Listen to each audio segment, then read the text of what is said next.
He smiles, no shouting, no blood. Just a courteous man signing papers, a pen that seals the fate of others. Commander Fred Waterford.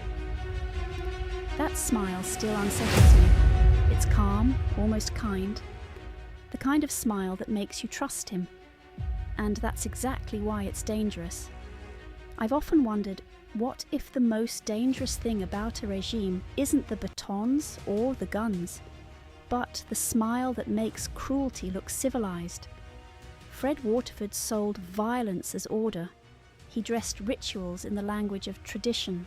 He called fear protection. He wasn't the man with the whip. He was the man who made the whip sound reasonable. Gilead didn't begin with explosions. It began with a whisper, a frightened nation gasping for control, birth rates collapsing, rivers poisoned, families unraveling. People wanted something simple, something certain. And then came the men holding Bible verses in one hand and decrees in the other. I've learned that systems like this are never born out of pure hatred. They're born out of fear.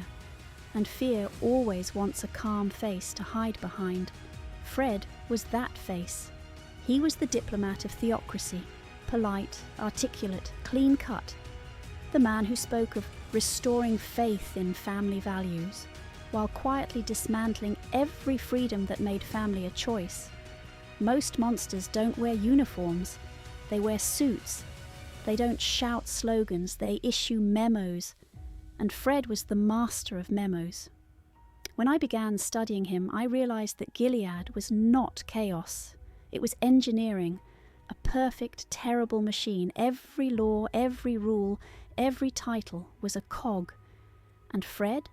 He was one of its architects. He didn't need to beat people into submission. He just needed to make cruelty look like duty. Underneath all of it ran a single current, hierarchy. The state above the individual, the man above the woman, the tradition above the choice. And perhaps most dangerous of all, the bureaucracy above the conscience. It wasn't an accident that he married Serena Joy. She wasn't just his wife. She was his mirror and his accomplice. Together they built a myth of purity and order. They wrapped oppression in the language of faith and called it love. Serena wrote, Fred spoke. Her pen became the first draft of his power, but the irony is brutal. The same laws she helped design would one day trap her inside the very cage she built. I remember realizing something simple but devastating. Every architect of oppression eventually becomes a prisoner of their own design. Serena believed she was building a sanctuary. She was building a cell. Fred used her brilliance as legitimacy, a woman's face to soften a man's rule. She used his position to reach rooms she could never enter alone. For a while it worked. They became the perfect poster couple, the commander and his wife, united in faith, symbols of rebirth. But that kind of power corrodes from the inside. Behind closed doors, their marriage was no longer a covenant. It was a hierarchy in miniature, a ritual of obedience disguised as love. In public, he was the calm authority. At home, he was the priest of a faith built on control. And Serena, the true believer, slowly became the believer betrayed. That's how systems like this work. They promise protection and deliver cages. They elevate people only to bind them. They preach order but feed on humiliation. It's easy to call him evil, but the truth is colder. He was ordinary, devastatingly ordinary. And that's what makes it terrifying. Evil doesn't need rage, it needs routine. It needs someone who believes that if the paperwork is correct, nothing truly bad is happening. Fred lived inside that illusion. He believed the forms redeemed the actions. He thought neat handwriting could sanitize horror. But every illusion eventually meets something real. For Fred, that was June. June wasn't meant to be anything more than a vessel, a body to bear a child for others. She was never supposed to have a voice, let alone a will. But the thing about systems built on silence is that one whisper can shake their foundations. When I look back, I think it began with the smallest acts. A glance, a pause, a refusal to kneel. The kind of defiance that doesn't look like rebellion until it's too late. Fred didn't understand that. Men like him never do. They mistake obedience for belief and belief for permanence. And then baby Nicole was born. That child, that one fragile symbol, tore open the lie of control. Gilead claimed it owned life itself. Nicole proved it didn't. She crossed a border, and with her, the story changed. Fred's empire began to wobble. His spotless reputation couldn't survive the sight of loss. The machine he helped build had shown weakness, and weakness in regimes like this is unforgivable. It was in those moments that I started to see who Fred really was. Not the grand architect, not the zealot, but a man desperate to keep his reflection from cracking. He didn't rage, he rationalized, he didn't fight. He negotiated, always with that same measured tone, always with that same smile. But the smile was thinning now. Behind it, the fear was growing, the same fear he had once used to build his world, the fear of losing control. And just like that, the man who created the machine began to be crushed by it. The fall power rarely collapses all at once. It decays slowly like a marble statue left too long in the rain. Fred's power began to fade the same way, erosion disguised as diplomacy. He still walked the halls of command, still wore his rank with quiet confidence, but the edges were crumbling. His colleagues smiled a little less. His name was spoken with hesitation. In Gilead, doubt is more lethal than betrayal. He tried to make himself useful again. He arranged meetings, proposed negotiations, offered information. But usefulness in an authoritarian state has an expiration date, and Fred was past his. I remember the irony. The man who built the bureaucracy began to drown in its paperwork. Every signature, every seal, every document that once gave him power now turned into chains. He had become a file, a record, a case to be processed. When Canada entered the picture, his world shrank to words on a page. Extradition, testimony, trade. He was no longer a commander, he was a commodity. The border, that sacred line he once enforced, became the boundary of his own captivity. The men who shook his hand were now calculating his value. They didn't see a leader. They saw leverage. And Fred, ever the negotiator, did what he always did. He smiled. He believed he could reason his way out. But reasoning with a machine is impossible. The system he built had no empathy left for him. He was no longer part of the design, just another gear worn down by friction. That's the part that haunts me most. He still thought he was in control. Even as he signed the papers that would deliver him to his end, he believed he was directing the process. He was used to pulling levers. He didn't realize he had become one. When the transfer was arranged, the paperwork complete, the protocol intact, there was no drama, no gunfire, no rebellion. It was procedural. Fred Waterford, escorted, processed, exchanged. His death began as an administrative act. The night they took him, it was quiet. The car door opened and the darkness swallowed him whole. He must have felt a strange comfort in that orderliness. Everything still by the book. Even his final steps were documented. But what came next was not in the script. He didn't die in a courtroom. He didn't fall in battle. He was delivered to the woods, to the very people whose humanity his system had stolen. There the formality ended.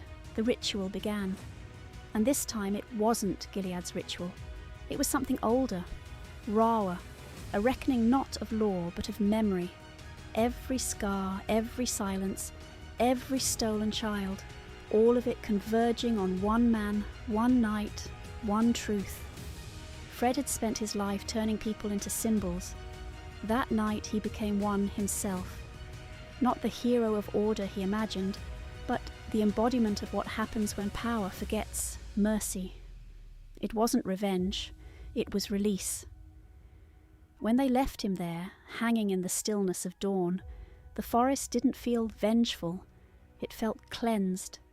The air was quiet, the kind of quiet that only follows after a storm has finally spent itself. And yet, even in death, Fred's story wasn't over. Systems like Gilead don't let go of their myths so easily. The propaganda machine spun into motion the very next day. A funeral, a broadcast, a sermon about sacrifice and treachery. His image, polished once more, framed as a warning and a justification. Serena stood at the centre of it, veiled in black, still, composed. The world saw grief, I saw rebirth. Because power in Gilead doesn't die, it mutates. Fred's death gave Serena a new language, a new stage. She spoke softly, almost tenderly, about loss and faith. But beneath every word was strategy. She had learned from the best. Appearances matter more than truth. And so the myth continued. Fred became both villain and martyr, depending on who was watching. His body gone, his image weaponized. That's the cruelty of systems like this. They recycle even their own dead. Fred Waterford had once believed that order would outlast chaos. But in the end, it was chaos.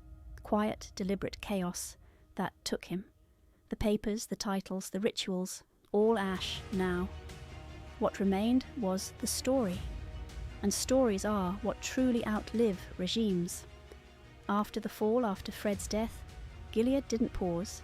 It never does. Power doesn't mourn, it reorganizes. In the official story, he became a cautionary tale, a man seduced by diplomacy, undone by compromise, a warning to the faithful about what happens when conviction weakens. But that version of the story wasn't for truth. It was for control. Every regime needs its martyrs, even false ones. Serena understood that instantly.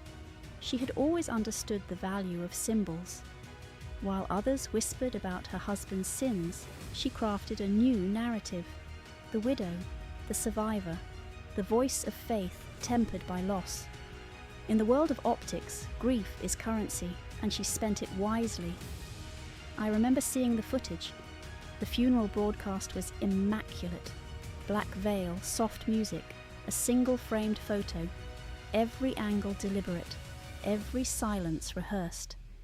Gilead turned mourning into theatre, and Serena, whether she knew it or not, gave the performance of her life. But something had changed in her eyes. Behind the discipline there was calculation. She had watched Fred fall, not with shock, but with recognition. His death wasn't the end of their story, it was the transfer of its power. She had learned the most important lesson authoritarianism teaches. Loyalty is optional, usefulness is everything. That was Fred's fatal mistake. He believed in loyalty to his state, to his wife, to the structure he helped build. But Gilead didn't need believers, it needed instruments. And once he stopped being useful, the machine found a way to recycle him. I used to think about that word, usefulness. It sounds harmless, almost positive. To be useful is to contribute, to matter. But in systems like Gilead, usefulness replaces humanity. You're valuable only as long as you serve the function they assign you. When that ends, so do you. Fred learned it too late. Serena learned it just in time. In the days after his death, her image transformed. She was no longer the submissive wife or the zealot of purity. She became the diplomat of grief. Interviews, statements, appearances, each one softer than the last, as if loss had purified her. But I knew better. Power had simply changed hands. The international community saw her as tragic, perhaps even redeemable. The same woman who once defended subjugation now spoke of mercy, compassion, healing. It was brilliant, the performance of contrition as political reinvention. And yet, beneath the strategy, something more human flickered. Maybe she truly did feel loss, not just of Fred, but of certainty. The terrible comfort of knowing who you are in a world that demands obedience. When that obedience ends, all that's left is the question, what now? That's what Gilead does best. It leaves people hollow. Fred's death wasn't just the collapse of a man. It was the echo of a system that eats its own to stay alive. In the weeks that followed, the cracks widened. Commanders whispered, handmaids disappeared. The illusion of order trembled. And through it all I kept thinking, maybe this is how every empire ends. Not with fire, but with doubt. Not with rebellion, but with exhaustion. Still, Gilead adapted. It always did. Regimes like this don't die cleanly, they metastasize. Fred's fall became a new parable, a new warning, another justification for cruelty, disguised as vigilance. His body was gone, but his shadow remained in every decree, every whispered justification of, for the greater good. Sometimes I think Fred would have approved. He believed in systems, in continuity. He believed that if the machinery kept running, then the idea lived on. But what he never understood is that ideas, once born in fear, can never outlive the fear that made them. That's the true tragedy of Fred Waterford. He wasn't born a monster. He became one through faith. Faith in order, in control, in the belief that the world could be purified through discipline. But control doesn't cleanse. It corrodes. It turns belief into bureaucracy, love into hierarchy, people into instruments. I remember the first time I saw his photograph after the fall. The frame, the caption, the way they said, Commander Waterford, may he rest. It was almost tender. And I thought, this is how evil survives, by looking respectable again. But there's another truth. Every regime, no matter how total, carries the seed of its own undoing. Fred didn't see it, but he built it. In every silent witness, every person forced to comply, every woman who learned to survive by pretending. Because obedience teaches endurance, and endurance becomes defiance. June taught him that. She showed the world that even the smallest act of refusal can unravel an empire built on fear. In that sense, Fred's story wasn't just his fall, it was the beginning of something else. The slow, quiet reclamation of power by those who were never meant to have any. When I think of him now, I don't think of his crimes first. I think of the structure that allowed them, the culture that excused them, the silence that fed them, because Fred was never just one man. He was a reflection of every system that confuses order with justice, obedience with peace. He believed that his smile could hold the world together, but smiles crack, rituals fail, paper burns. In the end, Fred Waterford was proof of a simple, brutal truth. Authoritarianism doesn't need loyalty, it needs usefulness. And when usefulness ends, so does the man. But here's what endures: the memory of those who refused to disappear, the women who bore witness, the ones who carried not just children, but truth, the ones who survived long enough to tell the story. Because in the end, power fades, stories remain.